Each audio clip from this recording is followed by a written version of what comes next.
রাষ্ট্রপতি নির্বাচনে 255 ভোট পেয়ে নির্বাচিত হয়েছেন ক্ষমতাসীন বিএনপির প্রার্থী মির্জা ফখরুল ইসলাম আলমগীর। তার প্রতিদ্বন্দ্বী 11 দলীয় ঐক্যের প্রার্থী কর্নেল অবসরপ্রাপ্ত অলি আহমেদ বীর বিক্রম পেয়েছেন 88 ভোট। বৃহস্পতিবার দুপুর 2টা থেকে বিকেল 5টা পর্যন্ত জাতীয় সংসদে ভোট গ্রহণ অনুষ্ঠিত হয়। পরে ফলাফল ঘোষণা করেন প্রধান নির্বাচন কমিশনার এএমএম নাসির উদ্দিন। আমি ঘোষণা করছি যে জনাব মির্জা ফখরুল ইসলাম আলমগীর সর্বোচ্চ সংখ্যক ভোটপ্রাপ্ত হওয়ায় রাষ্ট্রপতি পদে যথাযথভাবে নির্বাচিত হয়েছে। নির্বাচনে মোট ভোটার ছিলেন 349 জন।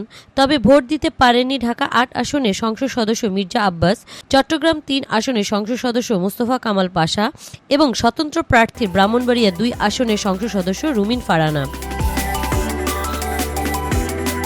নির্বাচিত হওয়ার পরদিনই নতুন রাষ্ট্রপতির শপথ অনুষ্ঠিত হবে। জাতীয় সংসদের চিফ হুইপ নুরুল ইসলাম মনি জানিয়েছেন, 21শে আগস্ট সন্ধ্যা 7:30টায় বঙ্গভবনে শপথ অনুষ্ঠানের প্রস্তুতি নেওয়া হয়েছে। সাপ্তাহিক বাংলা গেজেট নিউজ ডেস্ক।